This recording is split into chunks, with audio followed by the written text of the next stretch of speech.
जरूरी नहीं कि हर बार आपके शब्दों को सही समझा जाए, इसीलिए कभी कभी चुप रहना बेहतर होता है। नमस्कार दोस्तों, रिवेंस्पायर में आपका स्वागत है। आज हम मौन रहने के फायदे के बारे में जानेंगे और समझेंगे कि गौतम बुद्ध इसके बारे में क्या कहते हैं। इसे हम एक कहानी के माध्यम से समझेंगे। एक बार गौतम बुद्ध अपने गांव में अपने सभी कुछ लोग को शिक्षा दे रहे थे कि दुनिया की सबसे तेज छुरी हमारी जबान है और दुनिया के सबसे खतरनाक हथियार हमारे शब्द है, जो बिना किसी का खून बहाए लोगों को अंदर ही अंदर मार सकते हैं। हमारे शब्द हमारी ताकत हो सकते हैं, लेकिन यह हमारी सबसे बड़ी कमजोरी भी हो सकते हैं। अगर हमें नहीं पता कि कब, कहां और क्या और कितना बोलना है, यदि हम सही समय पर सही इरादे के साथ सही शब्दों का प्रयोग करते हैं तो यह हमें एक सफल व्यक्ति बनाता है। लेकिन अगर हम सही समय पर सही इरादे से सही शब्दों का इस्तेमाल नहीं करते तो यह हमारे जीवन को नर्क से बदतर बना सकता। तो दोस्तों, आज की स्टोरी के माध्यम से मैं आपको बताने वाला हूं कि चुप रहकर कैसे हम अपने जीवन को बदल सकते हैं।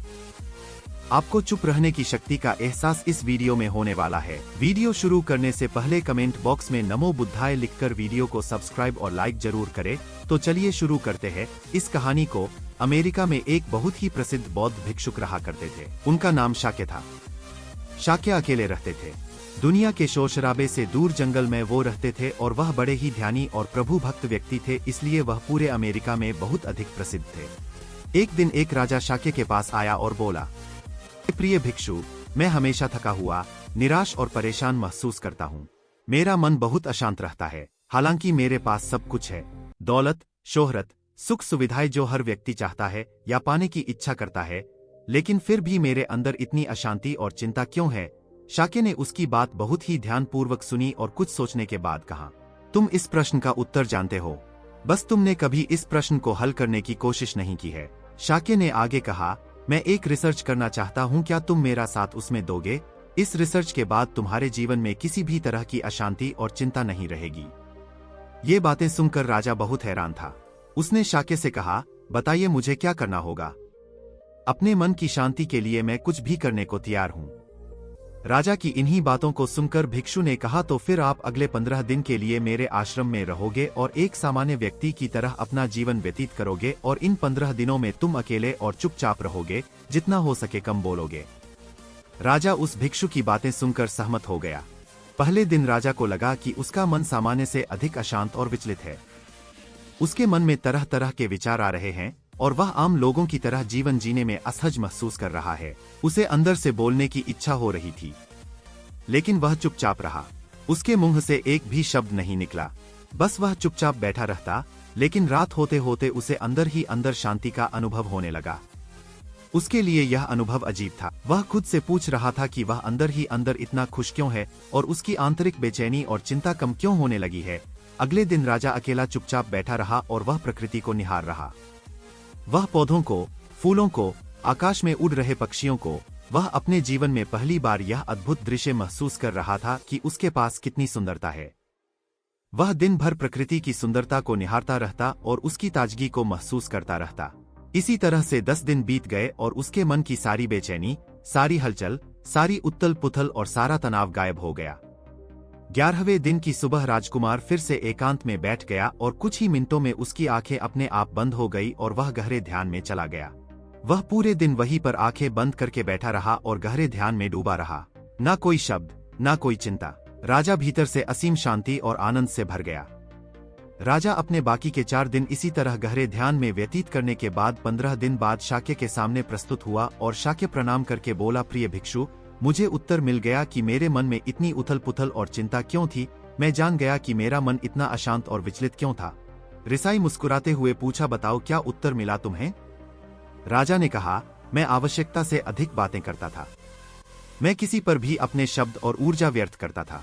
मैं दिन भर अपने लोगों से फालतू की बातें करता रहता और फिर उन्हीं के बारे में अकेले में सोचता रहता और ज्यादातर समय नकारात्मक ही सोचता रहता। इस तरह मैं बस अपना समय बर्बाद कर रहा था। ज्यादा बोलने और नकारात्मक सोचने की वजह से मेरा मन अशांत और बेचैन हो गया था और इसी वजह से मैं किसी भी काम को ठीक से नहीं कर पा रहा था, जिसकी वजह से मैं हर काम में असफल होने लगा और फिर इन्हीं लगातार मिलने वाली असफलताओं की वजह से ही मैं और भी उदास और चिड़चिड़ा हो गया। इन्हीं सभी चीजों की वजह से मेरा जीवन नष्ट हो रहा था, लेकिन यहाँ पर बिताए हुए 15 दिन मेरे लिए पूरी तरह से अलग थे। मुझे कुछ अलग ही एहसास यहाँ पर हो रहा था। अब मुझे ऐसा लग रहा है मैं अपना जीवन पूरी तरह से जी रहा हूँ, लेकिन इससे पहले मैं अपना जीवन गलत तरीके से जी रहा था। और मैंने यह भी सीखा कि हमें सिर्फ ध्यान करने की जरूरत नहीं है। ध्यान अपने आप होता है जब हम इस शांत और मौन होते हैं। ध्यान के पिछले कुछ दिनों के दौरान मैंने जो पहली चीज सीखी वह यह है कि मनुष्य के जीवन के सबसे महत्वपूर्ण घटना स्वयं को जानना है। यह सुनकर शाक्य ने कहा, सिर्फ तुम ही नहीं, दुनिया में ज्यादातर लोग जरूरत से ज्यादा बोलते हैं। आज भी लोग ज्यादातर समय केवल एक दूसरे को नीचा दिखाने के लिए ही बोलते हैं। कुछ लोग ना चाहते हुए भी बातें करते हैं और अपना जीवन बर्बाद कर लेते हैं। शाक्य ने राजा को चुप रहने का महत्व समझाते हुए कहा, एक बार गौतम बुद्ध से उनके शिष्यों ने पूछा, प्रिय बुद्ध, आप ज्यादातर समय चुप क्यों रहते हैं? बुद्ध ने कहा, क्योंकि चुप रहने से व्यक्ति अंदर से अनंत शांति की गहराइयों में होता हूँ। मौन अपने भीतर उतरने की पहली सीढ़ी है। मौन के बिना स्वयं को जानना असंभव है। स्वयं को जानने और समझने का पहला नियम है कि मौन हो जाओ, उतना ही बोलो जितना अत्यंत आवश्यक हो, बेफिजूल की बातें करना छोड़ दो। तुम अचानक पाओगे कि 90% से भी ज्यादातर लोग व्यर्थ ही ज्यादा बोलकर अपना समय बर्बाद कर रहे हैं। ना बोलने का कोई भी नुकसान नहीं है, लेकिन यदि आप ज्यादा बोलते हैं तो आप अत्यधिक गलती कर देते हैं। अगर व्यक्ति कम बोलना शुरू कर दे दो, दुनिया की 90% मुसीबतें कम हो जाएगी, झगड़े फसाद कम हो जाएंगे, उपद्रव कम हो जाएंगे, अदालतें कम हो जाएगी। अगर लोग थोड़ा चुप रहना सीख लिए, संसार की बहुत सारी समस्याएं हैं, बहुत सारा उपद्रव सिर्फ बोलने से पैदा होते हैं। यहाँ बात मौन सीखने की है। जब तुम नहीं बोलते तब तुम एकांत में अकेले भरे बाजार में भीड़ में खड़े हो नहीं बोलते। हिमालय के शिखर में पहुंच गए। जिसने मौन की कला जान ली वो भीड़ में भी अकेले होने की कला जान लेता है। वो अपने भीतर ही डुबकी लगाने लगता है। एकांत में तो आदमी स्वर्ग में है, दूसरे की उपस्थिति ही बेचैनी पैदा करती है। पहले तुम्हें चुप रहने की शक्ति को धारण करना होगा। इससे तुम अधिकतर ऊर्जा को बचा लोगे और फिर इस स्थिति में पहुंच जाओगे कि तुम कम बोलने लगोगे।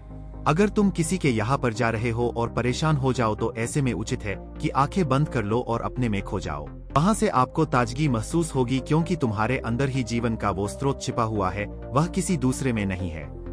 इसके बाद राजकुमार उस शाक्य से पूछते हैं, आखिर कौन हमें अपने अंदर तक लेकर जाएगा? ये बातें सुनकर शाक्य बुद्ध कहते हैं, तुम्हें स्वयं ही अपने अंदर उतरना होगा और वहीं से परम राज्य जीवन का आनंद ले पाओगे। आनंद का यहीं से जन्म हुआ है, यहीं से तुम मौत में डूब जाओगे, यही तुम्हारा सूरज उदय होगा और यहीं से अस्त होगा। इसी प्रकार तुम बार बार डुबकी लगाओ। जब भी तुम डुबकी लगाकर लौटोगे, वहां से तुम पाओगे फिर ताजगी भरी जीवन की नई संपदा मिलेगी। इस नई शक्ति के जन्म होने से तुम्हारी थकान गई, उदासी गई, चिंता गई।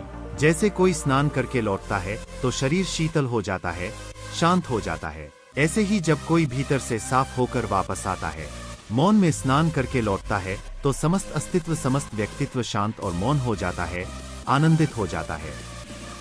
जब तुम आंतरिक मौन की उस पराकाष्ठा पर पहुंच जाओगे, तब तुम पाओगे कि बोलने से भी तुम्हारा मौन खंडित नहीं होता, वो बना ही रहता है। उसकी एक अंतर्धारा लगातार तुम्हारे भीतर बहती रहती है। तुम बोलते तो हो, तुम शब्द का उपयोग भी करते हो, लेकिन वो तुम्हारे मौन को खंडित नहीं कर पाती। एक बार गहरे मौन में स्थिर हो जाओ, फिर तुम्हारी वाणी में भी मिठास आ जाएगी। तुम्हारा बोलना संगीत पूर्ण होगा, तुम्हारा बोलना सत्य होगा। तुम बोलोगे तो दूसरों पर भी शीतलता छा जाएगी।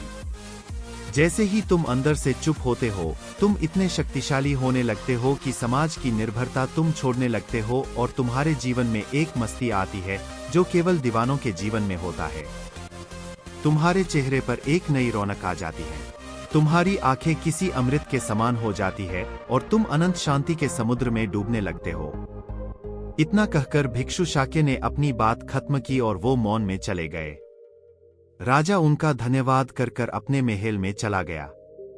दोस्तों, आपने भी अनुभव किया होगा कि बहुत ज्यादा बात करने से दिमाग अशांत हो जाता है, जिससे हम अपने दिमाग पर नियंत्रण खो देते हैं और साथ ही अपना ध्यान भी खो देते हैं। जो लोग बहुत ज्यादा बोलते हैं, उनके पास किसी एक काम पर ध्यान केंद्रित करने की काबिलियत नहीं होती। वो अपने किसी भी लक्ष्य पर पूरी तरह से केंद्रित नहीं कर पाते। अगर हमारा दिमाग एक जगह केंद्रित नहीं है तो हम जीवन की सच्चाई नहीं समझ पाते और ना ही मनचाही सफलता कभी हासिल कर पाएंगे। इसके अलावा भी आपने देखा होगा कि जो लोग अधिक बोलते हैं वो अक्सर लोगों के बीच हंसी का पात्र बन जाते हैं, और जो लोग कम बोलते हैं और अपनी बात पर कायम रहते हैं उन्हें लोगों से सम्मान मिलता है। लोग उनकी बातों को सुनते हैं और उन पर भरोसा भी करते हैं। जो लोग जरूरत से अधिक बोलते हैं और अपने विचारों के बारे में पक्के नहीं होते, उनका दिमाग स्थिर और विचलित रहता है, शोर से भरा रहता है, और एक अशांत दिमाग वाला व्यक्ति जीवन में किसी भी चीज में सफल नहीं हो पाता, क्योंकि वह किसी भी काम में फोकस नहीं कर पाता। यदि किसी व्यक्ति को यह पता है कि उसे कब, कहाँ और क्या बोलना है, तो वह व्यक्ति सच में बहुत बुद्धिमान है, और ऐसा व्यक्ति जहाँ भी जाता है उसका व्यक्तित्व आकर्षण का केंद्र बन जाता है, और वह जो कुछ भी करता है उसमें सफल अवश्य होता है। अगर हम किसी महान और सफल व्यक्ति के व्यक्तित्व को गहराई से देखें तो पाएंगे कि वो कम बोलते हैं और कम से कम शब्दों में अपनी बात खत्म कर देते हैं।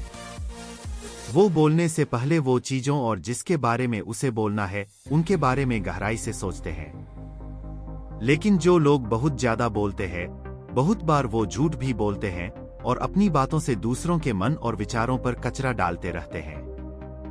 वह ज्यादातर समय दूसरों की बुराई करते रहते हैं, इसलिए उनके अपने भी उनसे नफरत करने लगते हैं और उनसे बचने की कोशिश करते हैं। हमारे भारतीय उपनिषदों में कहा गया है कि हमारे शब्द वास्तविक ब्रह्म शक्ति हैं।